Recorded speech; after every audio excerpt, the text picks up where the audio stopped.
ঝিলমিল ঝিলমিল করে যায় আকাশের ওই তারা, আকাশের ওই তারা। ঝিলমিল ঝিলমিল করে যায় আকাশের ওই তারা, আকাশের ওই তারা।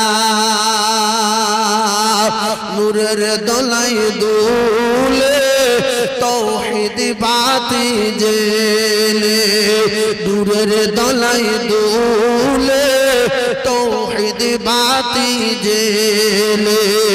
দয়ার নবী এসেছেন মায়া মিনার কোল, সে যে মায়া মিনা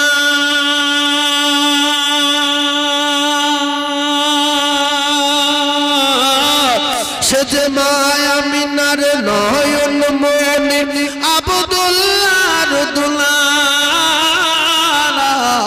ঝিলমিল ঝিলমিল করে যায় আকাশের ওই তারা, আকাশের ওই তারা।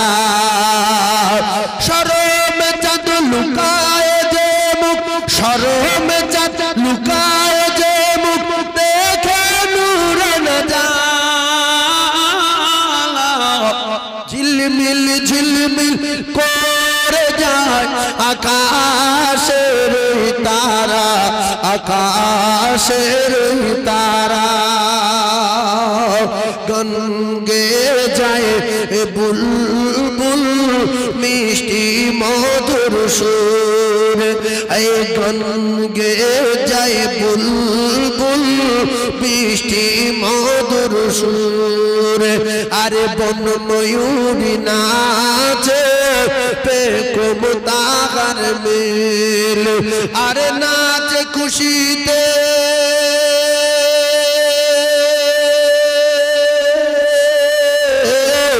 আরে নাচে খুশিতে আসমান জমিন, নাচে খুশিতে আসমান জমিন, ডাকে নবীর হুরমালা।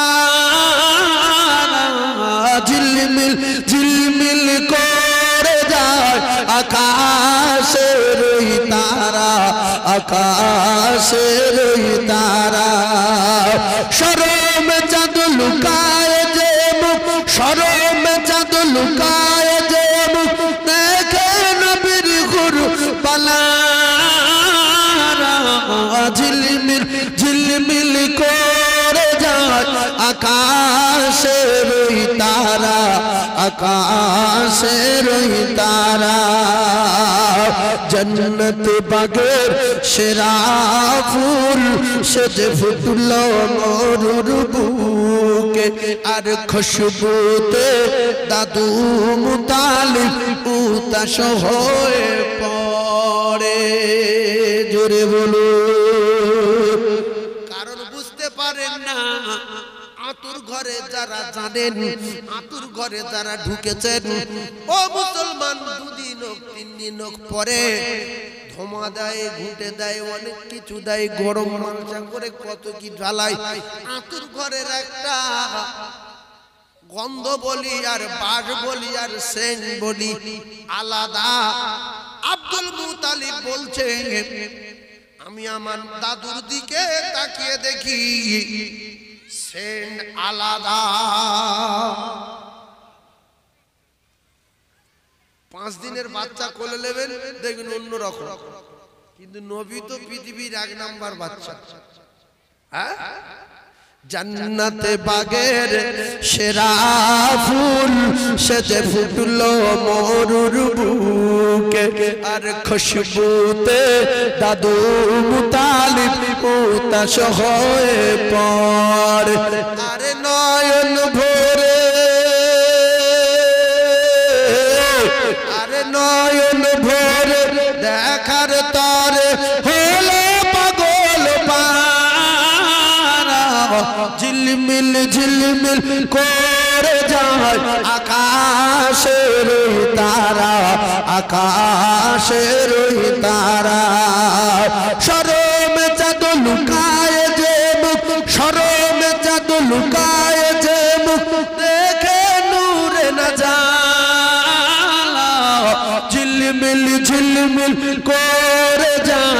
আকাশের ওই তারা, আকাশের ওই তারা। চাঁদ জানতো আমার আলো সবার ঊর্ধ্বে, আমার জ্যোতি সবার চেয়ে বেশি। চাঁদ যদি নবীর দেখেছে চাঁদ লজ্জা পেয়ে যাচ্ছে, আমার চেয়ে জ্যোতি মানুষেরও বেশি আছে। সুবহানাল্লাহ বলে। চাঁদ বলছে এ কি, এই নবীর জ্যোতি বেশি না চাঁদের? এই জোরে বলেন নবীর না চাঁদের? নবী। জোরে বলেন সুবহানাল্লাহ, আর একটু জোরে বলেন সুবহানাল্লাহ। তিনজন কাফেরের নাম, একটা কাফেরের নাম উতবা, যদি ব্রেন ভালো থাকে ধরে নেন, নাই লিখে নেন। একটা কাফেরের নাম হলো উতবা, আর একটা কাফেরের নাম হলো সাইবা, আর একটা কাফেরের নাম হলো ওলীদ। উতবা, সাইবা আর ওলীদ, এই বদরের যুদ্ধে প্রধান তিনটে কাফের, ওদের লিডার। এই তিনটে কাফের প্রথমে আবু জেহেলের নেতৃত্বে আগিয়ে দিল, যাও আমাদের এতগুলো যাওয়া লাগবে না, তোমরা তিনজনে যাও, গিয়ে তোমরা তিনজনে মুসলমানদের সঙ্গে যুদ্ধ করো। বদরের যুদ্ধ শুরু। আর মুসলমানদের ভিতরে রাসূলুল্লাহ তিনজনকে পাঠিয়েছে। এরা আবু জেহেল কজনে পাঠিয়েছে? তিনজনের। আর রাসূলুল্লাহ ওই যুদ্ধের নেতৃত্ব দিচ্ছে বদরে, কজনের পাঠিয়েছে? তিনজনের। রাসূল যে তিনজনের পাঠিয়েছে, এরা ওই তিনজনের বলছে তোমরা কেটে পড়ো। তোমাদের ভিতরে পালোয়ান যারা আছে, মোস্তান যারা আছে, মক্কা থেকে যারা এসেছিল, আমাদের দেশের লোক, গ্রামের লোক, ওদের পাটা, ওদের কত বড় বাপের বেটা উতবা সাহেবা, এদের চেনে না। ঠান্ডা মাথায় বোঝেন, কিতাবে লেখা আছে বিশ্ব নবী যে তিনজনকে পাঠিয়েছিলেন, একজনের নাম হযরতে আলী কাররামাল্লাহু ওয়াজহাহু। একজনের নাম কি? আলী। পৃথিবীর ক নাম্বার পালোয়ান? এক নাম্বার। পৃথিবীর ক নাম্বার বীর? এক নাম্বার। পৃথিবীর ক নাম্বার শক্তি? এক নাম্বার। হযরত আলীর বলছে তোমরা কেটে পড়ো, তোমরা কি করবে? আলী বলছে ঠিক আছে, যুদ্ধটা শুরু, তারপরে কে কোথায় কেটে পড়ে দেখা যাবে। দ্বিতীয় নাম্বার যিনি আল্লাহ রাসূল যাকে পাঠিয়েছেন, তিনি হলেন রাসূলুল্লাহর আপন চাচা হযরতে হামজা রাদিয়াল্লাহু তাআলা আনহু। জোরে বলুন সুবহানাল্লাহ। হামজাও খারাপ কি বাপ। আর তিন নম্বরে যিনি ছিলেন তিনি হলেন হযরত উবাইদা রাদিয়াল্লাহু তাআলা আনহু। কলিজা টুকরা মুসলমানেরা আমার, ঠান্ডা মাথায় বোঝার চেষ্টা করুন। আল্লাহর নবী দিন ও দুনিয়ার বাদশা তিনটে সাহাবীর সাথে যুদ্ধ শুরু হচ্ছে। উবাইদার সাথে উতবা, উবাইদার সাথে উতবা একবার জীবনের মতো ঠান্ডা মাথায় শোনেন। আর ওলীদের সাথে হযরত আলী, ওরা তিনজন, এরা তিনজন। তাহলে উতবার সঙ্গে উবাইদা, উবাইদা আল্লাহর নবীর সাহাবী। আর ওলীদের সঙ্গে শেরে খোদা আলী কাররামাল্লাহু ওয়াজহাহু। সাইবার সঙ্গে হযরতে হামজা। কথা বুঝতে ঠান্ডা জীবন ঠান্ডা করে শুনে। সাইবার সঙ্গে হযরতে হামজা রাদিয়াল্লাহু তাআলা আনহু। যুদ্ধ শুরু হয়ে গেল। আপনারা বলুন, হযরত আলীর সঙ্গে যে লেগেছিল ঝাঁঝরা হয়ে যাবে না যাবে না? সেকেন্ডের ভিতরে টুকরা টুকরা করে জাহান্নামের টিকিট ধরিয়ে দিল। আর হযরত হামজা রাদিয়াল্লাহু তাআলার সঙ্গে যে লেগেছিল, মুহূর্তের মধ্যে সাইবা টুকরা টুকরা করে ছড়িয়ে দিল। রাসূলুল্লাহর আপন চাচা হযরতে হামজা বলেন, ভাতিজা মুহাম্মদ, কোনো টেনশন করার দরকার নাই। একদিকে আমার ভাইপো, অপর দিকে আমি। ভাইপো হলো হযরতে আলী আবু তালিবের বেটা, আর চাচা হলো হযরতে হামজা রাদিয়াল্লাহু তাআলা আনহু। দুই বাপ বেটা, এই বাপ বাপ বেটা কি বাপ। আপন চাচা হযরত হামজা, আর আপন ভাইয়ের বেটা শেরে খোদা আলী, আলী ইবনে আবি তালিব রাদিয়াল্লাহু তাআলা। আচ্ছা, আমি এই যে কেটে কেটে টুকটুক করে বলছি, আপনাদের অসুবিধা হচ্ছে না? অন্য কোনো কারো জীবনী বলবো? এটা বলি বদরের যুদ্ধ কি করে হলো? বদরের যুদ্ধ নবী যায়নি, ঘটনাটা এইভাবে ঘটেছিল। যারা প্রথম থেকে শুনছেন বোঝার চেষ্টা করুন। তাহলে বদরের যুদ্ধ যদি রসুল যেতেন অন্তত লাঠি সোঁটা বাড়ি বাড়ি তরবারি ধনুক কোনো কিছু জোগাড় করে নিয়ে যেতেন। রসুল বলছে ওরা আসবে মদিনার রাস্তায়, আমরা ওদের আটকাবো। কিন্তু ওই আবু সুফিয়ান খবর দিল, তাই আবু জেহেল 1000 বাহিনী নিয়ে মদিনায় আসলো। যে জায়গায় বদর নামক স্থান মদিনা থেকে 65 থেকে 70 কিলোমিটার দূরে।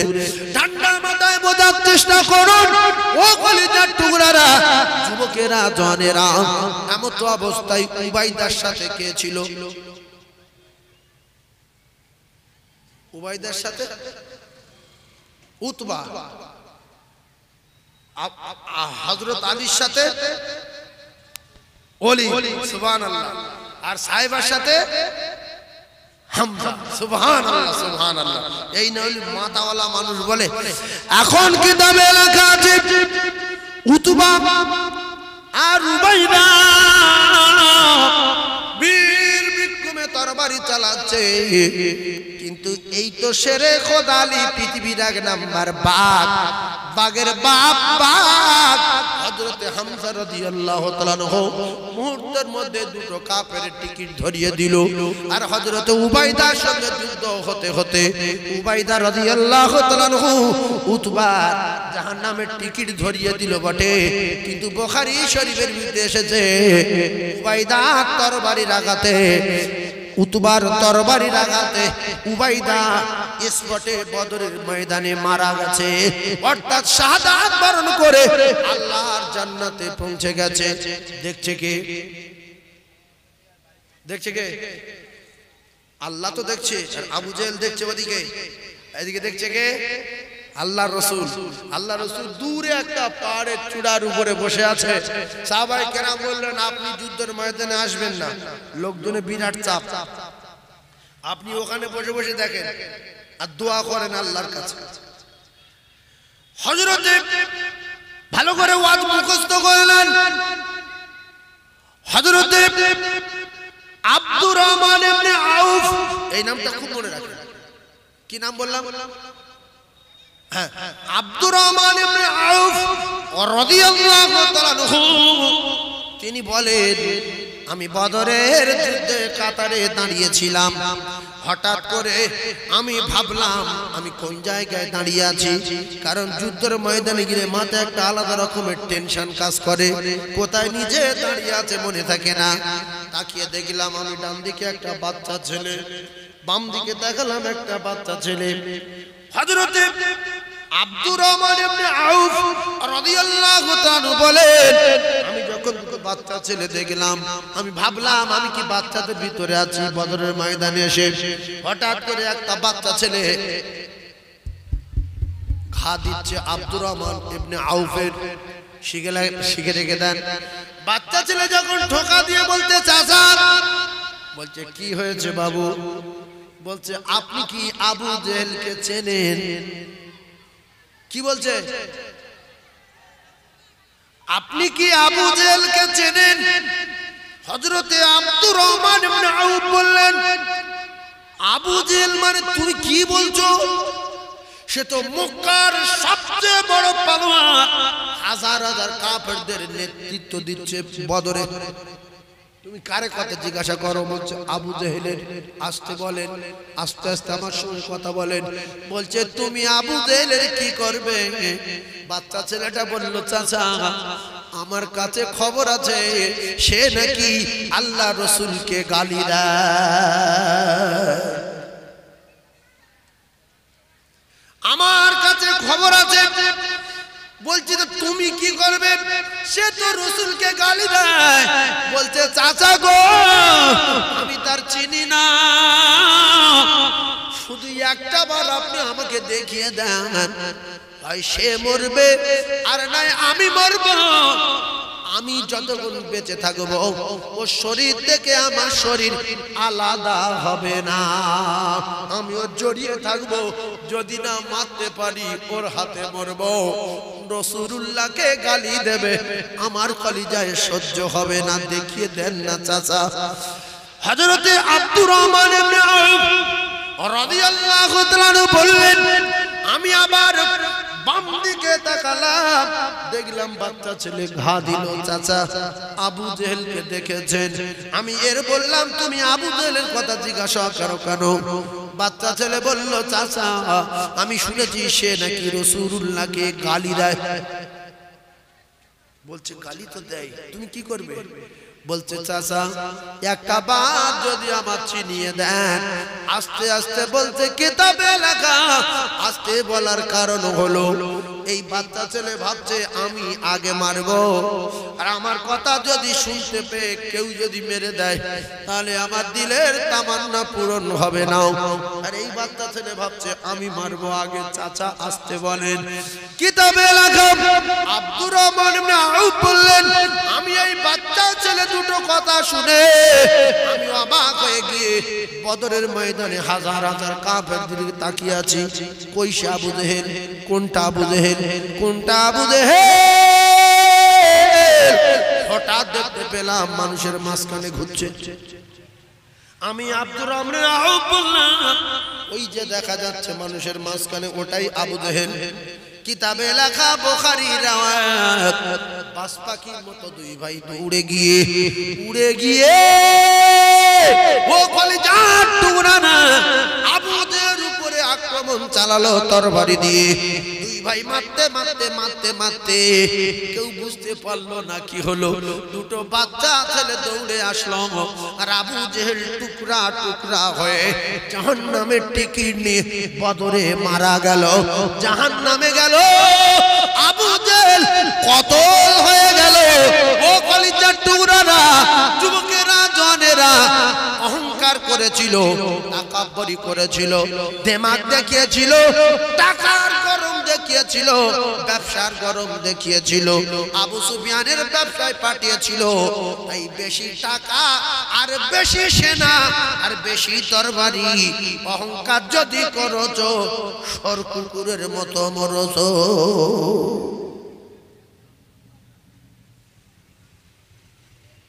সবচেয়ে টাকা বেশি কার? আল্লাহর না? জোরে বলেন। জমি জায়গা বেশি কার? আল্লাহ। তাহলে অহংকার করবে কে? আল্লাহ করতে পারে। আমরা গোলাম, ভিখিরির বাচ্চা, ফকিরির বাচ্চা। আমরা মরে যাব, আমাদের নিঃশ্বাসে বিশ্বাস নেই, 1 মিনিট বাঁচবো কিনা কোরআন হাদিসে লেখা নেই, তাতে এত গরম কেন? ও টাকা হয়েছে, ডাক্তার বাঁচাবে, খবর লাও সে ডাক্তারও মরে গেছে। ডাক্তার মরেছে না মরেনি? সেই জন্য টাকা থাকলে গরম দেখানো যাবে না, বংশ ভারী থাকলে গরম দেখানো যাবে না, অনেক সেনাবাহিনী থাকলে গরম দেখানো যাবে না। আল্লাহ বলে ফেরাউন সে চুপিয়ে চুপিয়ে আমি তার মেরেছি। আব্রাহার টাকা ছিল, আমি তার পাথর মেরে দিয়েছি। আর এদিকে নমরুদের টাকা ছিল, আমি তার জুতোর বাড়ি মেরে দিয়েছি। এদিকে সাদ্দাতের টাকা ছিল, দরজায় দাঁড় করিয়ে টুটি টিপে ধরে মেরে দিয়েছি। কলিজার টুকরা মেয়েরা আমার, যুদ্ধ শুরু হয়ে গেল। যুদ্ধ কি হলো? শুরু হয়ে গেল। মুসলমান মরেছে কজন? একজন। কাফের মরেছে কজন? 3 জন। সুবহানাল্লাহ। কেন কাফের 3 জন মরেছে? একজন উতবা, একজন সাহেবা, একজন ওলীদ। আর মুসলমানের 3 জন, একজন আলী, একজন হামজা, আর একজন উবাইদা কাফেরের জাহান্নামের টিকিট দিয়ে নিজে শাহাদাত বরণ করেছেন। Line clear. কাফেররা অবাক হয়ে গেল। এই একটা একটা করে মুসলমানদের কাছে গেলে হাজার হাজার বাহিনী সব কচু কাটা করবে। এখন ওরা মাত্র 313 জন, সবে আমাদের মরেছে 3 জন। এখন কতজন বাকি আছে?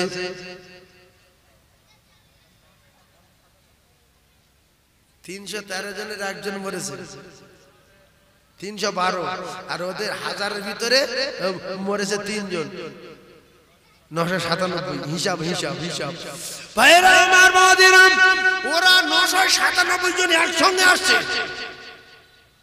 রাসূলুল্লাহ বলে আল্লাহ, আল্লাহু আকবার। দোয়া করলেন বিশ্ব নবী, দূর থেকে লক্ষ্য রেখেছেন মুসলমানের সবচেয়ে বড় হাতিয়ার হলো দোয়া। এর আগে পৃথিবীর জমিনে আর কোনো হাতিয়ার হতে পারে না। আল্লাহ রাসূল দোয়া করলেন, আর বদরের ময়দানে তুমুল লড়াই শুরু হয়ে গেল। শেরে খোদ আলী কাররামাল্লাহু ওয়াজহাহু জুলফিকার তরবারি হাতে, হযরত হামজা রাদিয়াল্লাহু তাআলা আনহু আল্লাহ রাসূলকে বললেন চাচা, আল্লাহ রাসূলকে বললেন ভাতিজা, আপনি কোনো টেনশন করবেন না, আমি হামজা বেঁচে আছি, হোক না ওরা হাজার হাজার কাফের। শের খোদা আলী কাররামাল্লাহু ওয়াজহাহু, হাসান হুসাইনের আব্বা, ফাতিমা আর স্বামী, বিশ্বনবী হাবিবুল্লাহর জামাতা, আল্লাহ নবীকে বললেন কোনো চিন্তা নাই, আল্লাহর মদদ হবেই হবে। আল্লাহ নবীর সাহাবারা যুদ্ধ করছে, হঠাৎ করে কিতাবে লেখা একজন সাহাবী দৌড় দিলেন বিশ্ব নবীর কাছে। বদরের ময়দান থেকে, যুদ্ধের ময়দান থেকে দৌড় মেরে রাসূলুল্লাহ যেখানে বসেছিলেন, রাসূল দেখে এক সাহাবী দৌড়ে আসছে, কেন ভয়ে কি পালিয়ে আসছে? আল্লাহ নবীর সাহাবীকে বিশ্ব নবী বললেন, সাহাবী কি ব্যাপার, তুমি বদর থেকে দৌড়ে আসলে কেন? আল্লাহ নবীর সাহাবী বলছে, ইয়া রাসূলুল্লাহ, একটা সংবাদ শোনো, তুমি একটা নেতা, তুমি যদি বদরে না যাও তাহলে অন্য কাফেররা বদরে যাবে না। শেষমেশ অনুনয় বিনয় করার পরে উমাইয়া বললেন, আবু জেহেল, তাহলে আমার একটা কথা মানতে হবে, যেতে পারি, একটা শর্ত। বলছে, মক্কার সবচেয়ে যে তেজি ঘোড়াটা, যেটা দামি ঘোড়া, দ্রুত গতিতে ছোটে, ওই ঘোড়াটা আমার দিতে হবে, কারণ আমার পিছনে খবর আলাদা। দামি ঘোড়াটা নিয়ে যদি যায়, আপনাদের মনে কি বলে, বাঁচবে? নবী বলেছে মরবে, ওর বাপের নাম ভুলে যাবে না, যাবে না। রাসূলুল্লাহর কথা কাফেররা কি বিশ্বাস করতেন দেখেন, আমরা যে মুসলমান সেটা আমি বোঝাতে চাচ্ছি। তাহলে বদরের যুদ্ধে উদ্দেশ্যে রাসূলুল্লাহ মদিনা থেকে রওনা হয়নি। বদরের যুদ্ধে উদ্দেশ্যে রাসূলুল্লাহ রওনা হয়নি। যুদ্ধ লাগলো রমজান মাসের 6 তারিখে। জোরে বলে সুবহানাল্লাহ, সুবহানাল্লাহ। এরকম মুখস্থ করে নেওয়া শ্রোতা যদি না হয়, ওয়াজ করে লাভ কি? ফালতু চেল্লানো। আর কেউ যদি টাকার লোভে ওয়াজ করে, যে ওয়াজ করলে আমি টাকা পাই, ওয়াজ করে আমি খাই, আল্লাহ তার বাজার তুলে দেবে। এই জন্য বহু আলেম ধ্বংস হয়ে গেছে। বাজারে 2-1 বছর 3 বছর পরে আউট। আল্লাহু আলিমুম বিজাতিস সুদূর, অন্তরের খবর আল্লাহ রাখেন। আর বুখারী শরীফের হাদিস হলো, ইন্নামাল আ'মালু বিন্নিয়াত, নিয়াত যদি সঠিক হয় আল্লাহ তা সঠিকভাবে চালাবেন। বক্তাদের টার্গেট থাকতে হবে, কি করে মানুষ আল্লাহমুখী হয়, কি করে মানুষ কোরআনমুখী হয়, কি করে মানুষ আল্লাহর রাসূলের তরিকার উপরে চলনেওয়ালা হয়, কি করে মানুষ আল্লাহর হুকুম মাননেওয়ালা হয়। নাইলে আন্দাজে একটা খবর বলবো, সে খবরের কোনো আশেপাশে কিচ্ছু নাই, এরকম বললে মানুষ কি হুড়াই মারবে তো। তাহলে আপনারা যে ওয়াজটা শুনছেন, বাচ্চা ছেলে দুটো কি বললো, যে সে নাকি রাসূলুল্লাহকে গালি দেয়, হয় সে মরবে নাই আমরা মরবো। জাহান্নামের টিকিট ধরিয়ে দিল আবু জেহেলের দুটো বাচ্চা ছেলে। ভাইজান আমার, বোঝার চেষ্টা করুন, একজন সাহাবী কিন্তু দৌড় মেরেছে, এই জায়গায় রেখে দিয়েছি। আবু জেহেল হাতে পায়ে ধরে উমাইয়াকে ঘর থেকে বার করেছে। আল্লাহর কসম, এই জীবনের শেষ বাইর বলা হলো, ও কিন্তু একটু পরে মরবে। সেই তেজি বাহন নিয়ে আবু জেহেলের লোক লস্কর আগিয়ে দিয়ে, কিতাবে লিখছে উমাইয়া পিছনে, একদিকে ডান দিকে তাকায় আর একবার বাম দিকে তাকায়, খালি ময়দানে কোনো মানুষ নাই। আর একবার সামনের দিকে তাকায়, পিছনের দিকে তাকায়। উমাইয়া যেন পাগল হয়ে গেছে। মুহাম্মদ বলেছে মরবেই মরবে, গ্যারান্টি। এই খবরটার সঙ্গে বলতো না, বলার কারণ হয়েছে সেই আবু জাহেলের পক্ষ নিয়ে রাশ করেছে। আবু জাহেলের পক্ষ নিয়ে রাশ কোথায় করেছে? হ্যাঁ, কাবার চত্বরে তওয়াফ করতে গিয়েছিল সাদ ইবনে মুআজ। মনে রাখবেন, ভীষণ ভালো লাগবে এমন তো অবস্থায় যেখানে এরা নামে কিছু খাবার জন্য, দম নেওয়ার জন্য, বিশ্রাম নেওয়ার জন্য। কিতাবে লেখা উমাইয়া ঘোড়ার লাগাম ছাড়ে না, এইভাবে ধরে চুপ করে থাকে। যদি কোনো দিকে কোনো খবর পাই, জামদে উঠবো, সবার আগে মক্কায় চলে যাব। ও কলেজের টুকরারা, যুবকেরা, জওয়ানেরা, কিতাবে লেখা ঘোড়ার লাগাম ছাড়ে না। সবাই ঘোড়া ছেড়ে দেয়, এখানে খায় ঘোড়া, ওখানে খায় ঘোড়া, সেখানে গাছের গোড়ায় ঘোড়া, ওখানে ঘোড়া। আর উমাইয়া ঘোড়ার লাগাম ছাড়ে না, কিছু খায় না।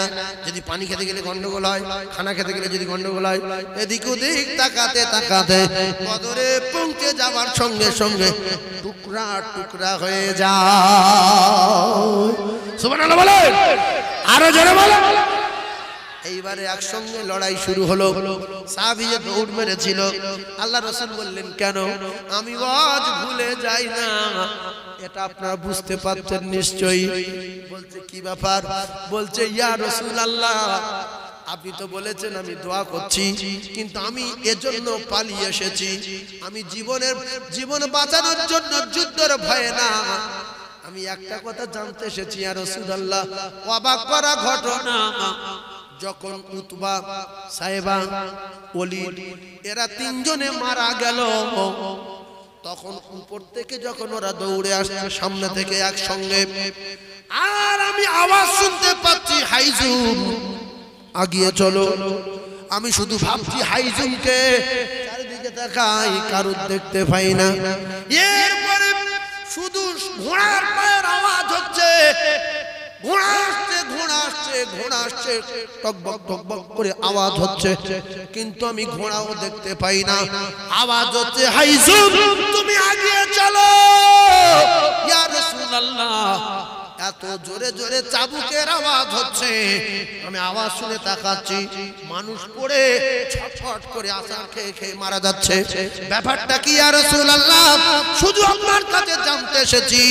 আল্লাহ রাসূল বললেন, সাহাবী, হাইজুম মানে ফেরেশতাদের বহনকারী, ফেরেশতাদের বহনের নাম হাইজুম। আল্লাহ পাক তৃতীয় আসমান থেকে ফেরেশতা পাঠিয়েছে বদরে।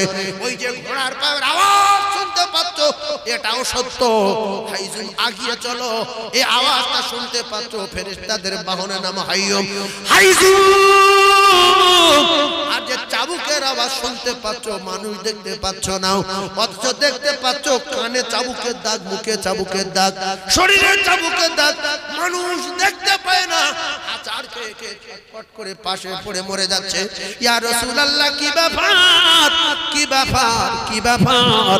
আল্লাহ রাসূল বললেন, তুমি যে হাইজুম, ক্যাসেট হচ্ছে, লক্ষ লক্ষ মাওলানা মুফতি সাহেবরা দেখবে, বুখারী মাদ্রাসা, শাইখুল হাদিস, মুহাদ্দিস সবাই শুনবে, শুধু বলে হাইজুম, আগিয়ে চলো। বলছে কারা? ফেরেশতারা। ফেরেশতাদের যে বাহন, ওর নাম কি? হাইজুম, আগিয়ে চলো। আর বলছে ঘোড়ার পর আওয়াজ শুনতে পাচ্ছি, আর চাবুক চালালে একটা আওয়াজ হয় না, হয় না।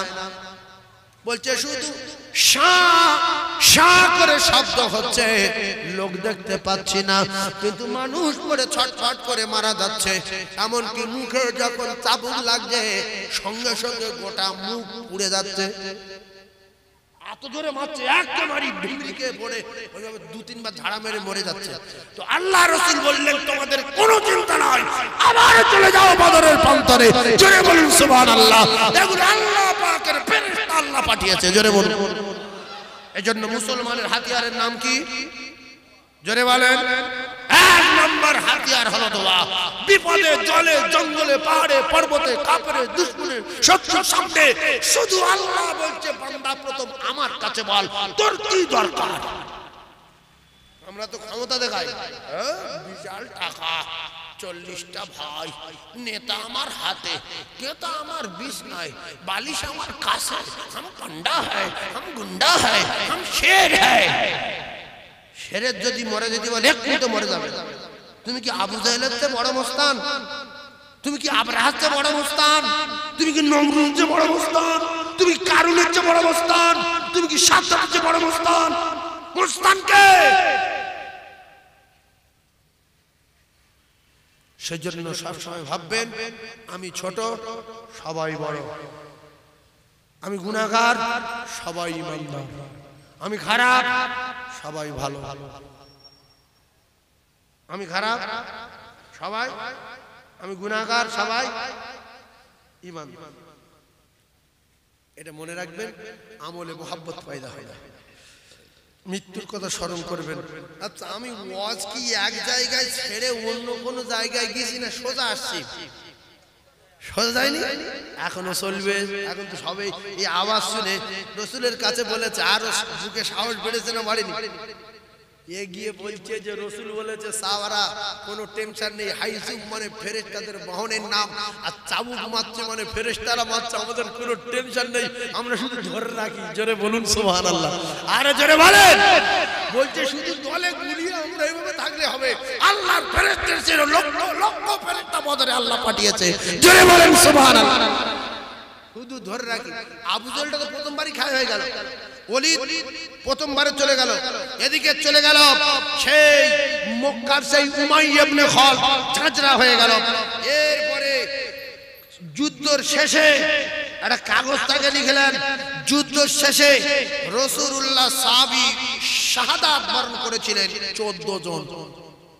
কজন? 14 জন। মানে 15 হতে এক কম, তাহলে কত?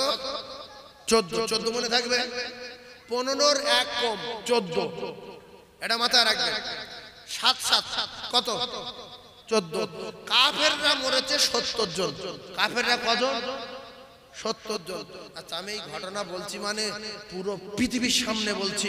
বর্তমানে যে মিডিয়া কি দিক খুঁটে জিনিসে, এতে একটা যদি ভুল হয় পুরো পৃথিবীর লোক ফোন করবে সাইফুল্লাহ ডাক। সেই জন্য আজকের আপনারা মনে করবেন যে পুরো পৃথিবীর লোক আলেম ওলামা মাওলানা মুফতি মুহাদ্দিস শাইখুল হাদিস সবার সামনে কথা বলছে, আর সেটাই হচ্ছে। তো এইটা তো হচ্ছে না, হয় না? আমার উপরে অনেক লোকের রাগ আছে, আমি সাইফুল্লাহর ওয়াজ শুনি না, কিন্তু রাত্রে ঘরের ভিতরে কত নোংরা লোকের বই দেখে, কাফেরের উরদ দেখে, বেঈমানের জাইয়া পড়া সিন দেখে, দেখে না? দেখে না? তো আমার উপরে যার রাগ যে সাইফুল্লাহ কি ওয়াজ করে আমি শুনি না, হঠাৎ করে এদিক ওদিক দেখতে দেখতে যখন আমার ছবি এসে গেল, এই ছেলেটার ওয়াজ তো শুনি না, দেখি একটা মেরে দেখি, বলছে বদরের যুদ্ধে আল্লাহ নবী সাহাবীরা শাহাদাত বরণ করেছে 14 জন। 14 জন ধরে কথা আমি তো শুনিনি, দেখি আর কি বলে। বলতে বলতে কিছু যায় না, যায় না। জোরে বলে। এই জন্য পুরো পৃথিবী সামনে রেখে ওয়াজ করছি। আর যদি এই করে না থাকতো, কি বলতুম না বলতুম, সেই পুরো তুমান তুলে যাবো, তোমার লোক তো ঠিক রবে, নাম্বার নারায়ে তাকবীর, আল্লাহু আকবার। শুধু বাধা হয়ে গেছে এই কথা, এই বিপদ। এরা আবার একটু যদি উল্টো পাল্টা বলি, ও কেটে 1 মিনিট করবে, করে ওইটুকু ছেড়ে দেবে। আমি বলেছি লা তাকরাবুস সালাত, আল্লাহ পাক বলেছে খবরদার তোমরা নামাজ পড়ো না। মুসলমানদের আল্লাহ বলেছে তোমরা নামাজ পড়ো না। মুমিন, ইয়া আইয়ুহাল্লাযিনা আমানু, এই মুমিনেরা লা তাকরাবুস সালাত, খবরদার তোমরা নামাজ পড়ো না, পড়ো না, নামাজের ধারে বাড়ে যেও না, যেও না। এই বলে বলে হয়তো চা খাচ্ছি বা ফেতার পরে বলছি, ওরা ওইটা কেটে নিয়ে পৃথিবী ছড়াচ্ছে। একজন বেনামাজি আমার দলে হয়ে গেছে।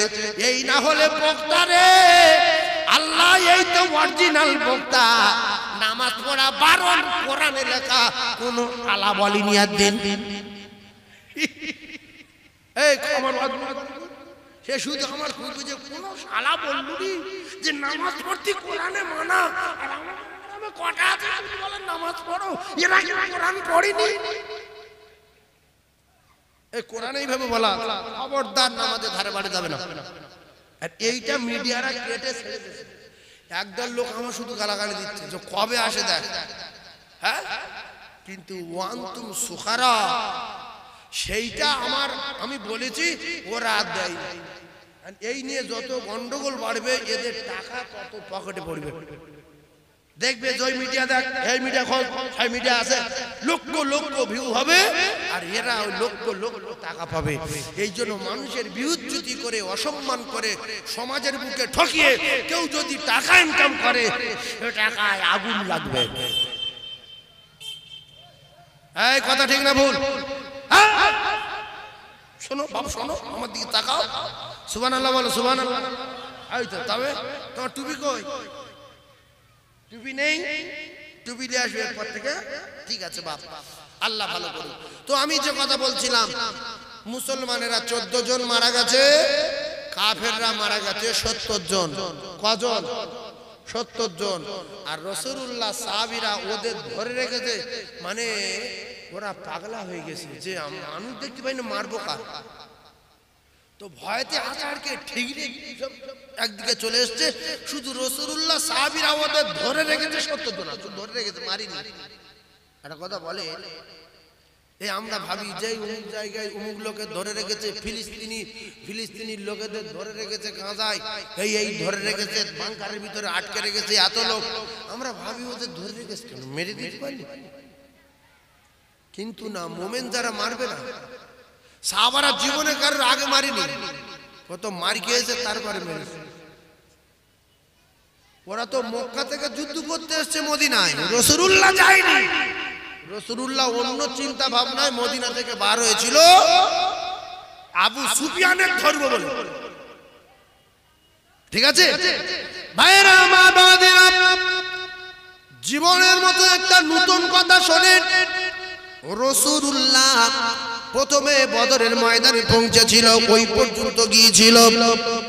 আল্লাহ রাসূল যখন খবর শুনল মক্কা থেকে 1000 বাহিনী নিয়ে আবু জেহেল আসছে, একেবারে অস্ত্র শস্ত্র সহ।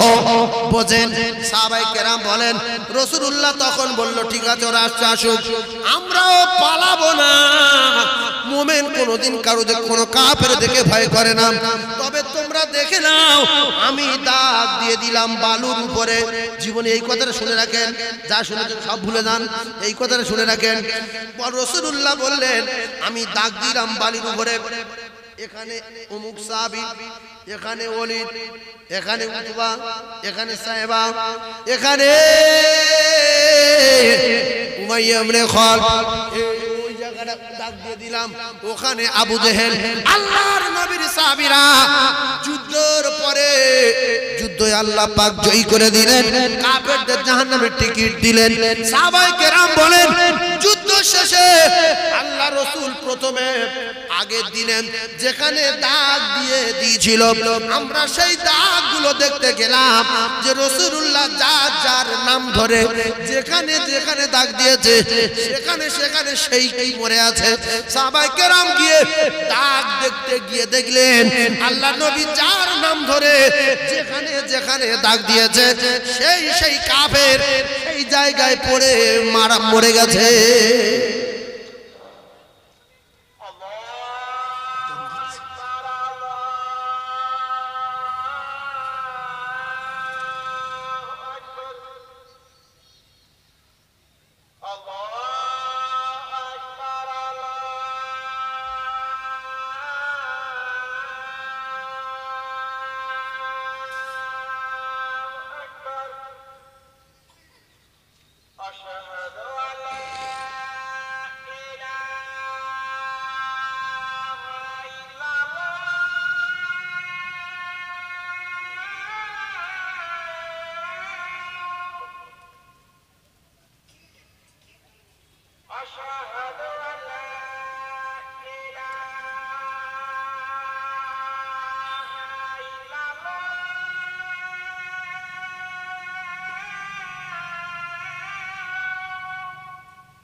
اللهم رب هذه التوحيد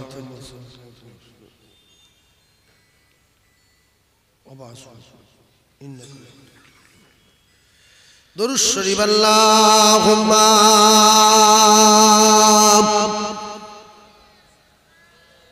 وعلى آل سيدنا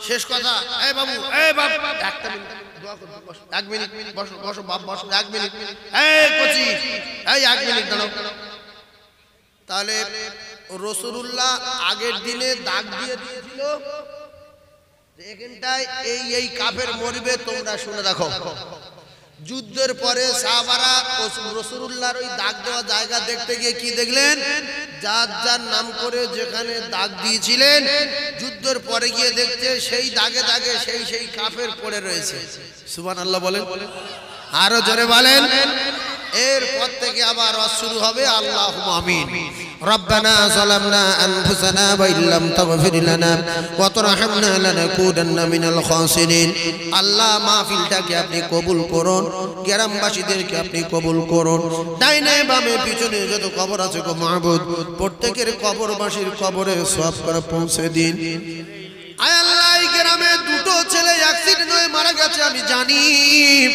বিশেষ করে আল্লাহ তাদের জন্য দোয়া চাচ্ছি আমি আল্লাহ এতগুলো মুমিনদের হাতের বাবার পথে আপনি সোনার মানিক দুটোর কবরে আযাব নাজাত দেবেন আল্লাহ কবরে যদি কোনো রকমের আযাব হয় আল্লাহ আপনি maaf করে দেবেন আল্লাহ গো সংকীর্ণ কবর হলে প্রশস্ত করে দেবেন আল্লাহ দুটো সোনার মানিক অ্যাক্সিডেন্টে মারা গেছে মাহবুব আল্লাহ তাদের কবর নূরুন আলা নূর করে দেবেন আমাদের ভিতরে যারা আব্বা নাই মা নাই দাদু নাই দাদি নাই আল্লাহ যারা মাটির কবরে আল্লাহ তাদের কবরগুলো গোলাপ ফুলে বাগান করে দেবে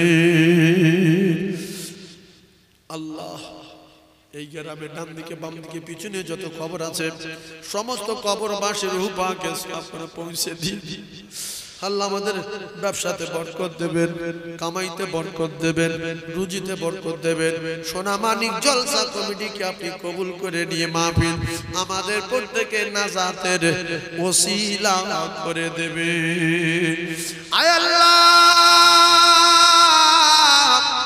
আখেরি দাবি মওতের আগে আগে একটি বার আপনার বাড়ি কাবা বিশ্ব নবীর রওজা আমাদের সবাকার যাবার মতো তৌফিক দিন আমিন আমিন আমিন বাহলা ইলাহা ইল্লাল্লাহ লা ইলাহা ইল্লাল্লাহ লা ইল্লাল্লাহ মুহাম্মাদুর রাসূলুল্লাহ আসসালামু আলাইকুম ওয়া রাহমাতুল্লাহি ওয়া বারাকাতুহু লোক নামাজ পড়বে আযান হয়ে গেছে তোমরা ওযু করবে